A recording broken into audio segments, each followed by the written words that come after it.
Good afternoon, everyone. This is Quill at Curious Curio Conjurations in Medford, Wisconsin. Today we're doing an oracle card lesson. It's based off of our earlier divination of the day.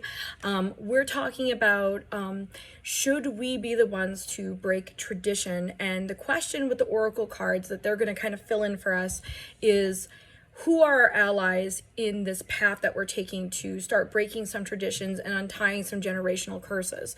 Generational curses are kind of like horrible habits that have kind of followed us throughout, our entire family's existence. So if, for example, if we had a grandmother or a great-grandmother who was an alcoholic, we could have had a grandmother who was an alcoholic, a mother who was an alcoholic, and that makes us more prone to be alcoholics. And so that can affect us. It can affect the people around us. It can affect our children, our pets, whoever you interact with. That's going to be a major thing to tackle. And so we're saying, are there some traditions that we should honor, that we should look at, that our family's been doing that work for us? Or are there traditions that need to be broken and we kind of have to take on a new path, kind of take hold of our own destiny instead of just kind of letting things just go wrong or, become something that we're not really feeling content or happy with? So today we're using the Mystic Sisters Oracle deck by Amy Balivet. I got this deck over at All That Glitters in Rhinelander, Wisconsin.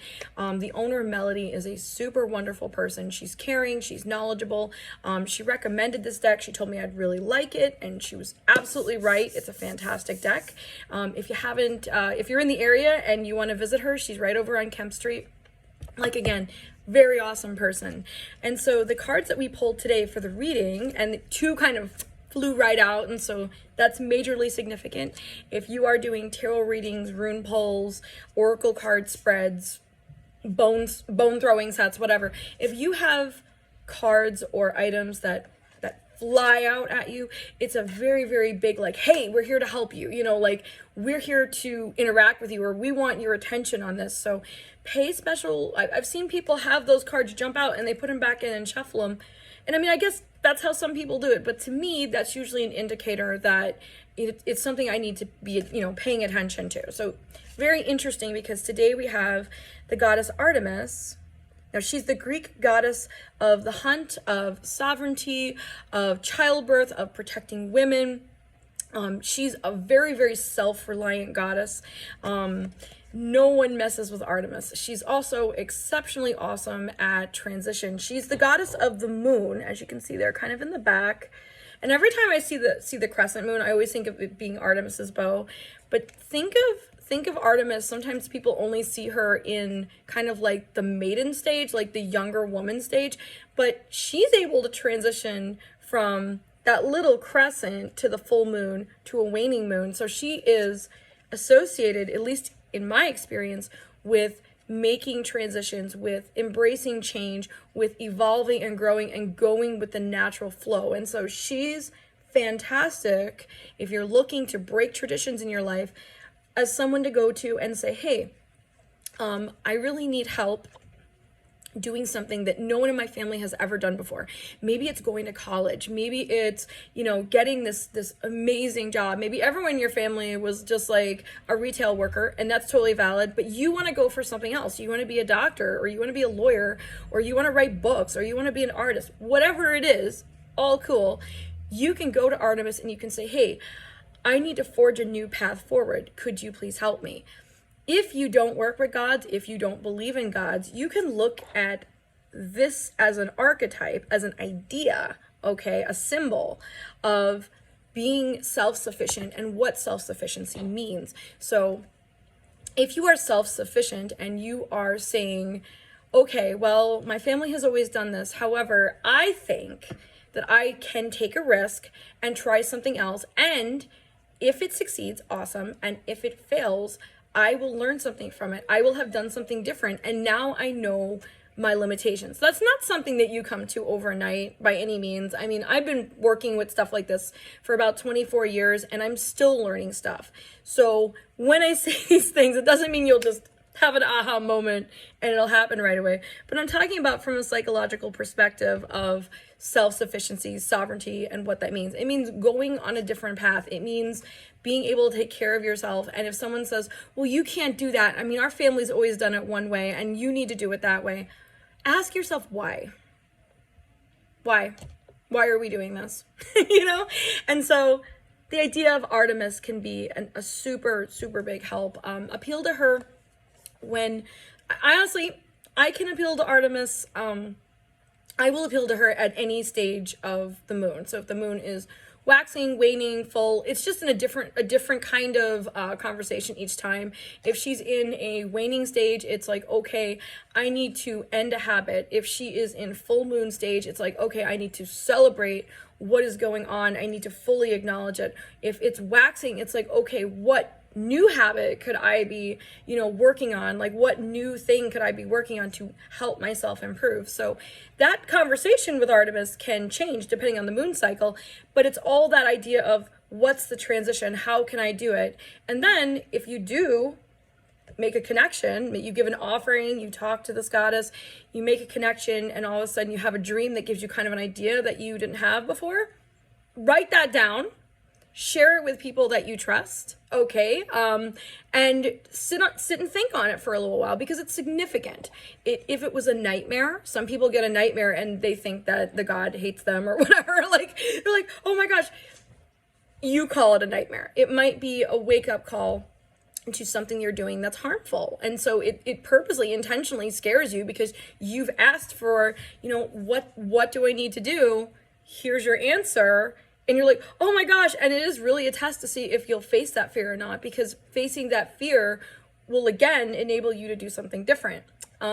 So write those dreams down, write this, if someone comes in and mentions something to you, or you hear a bit of wisdom over the next couple of days, write that down and see how you could possibly apply that to your life in your current circumstances. That's how I've developed a relationship with working with deities. I contact them, I leave them an offering, I say, would you please help me? Not would you do it for me, but would you please help me have an understanding of where I'm at and what I can do to make my situation better for me so I can be more content.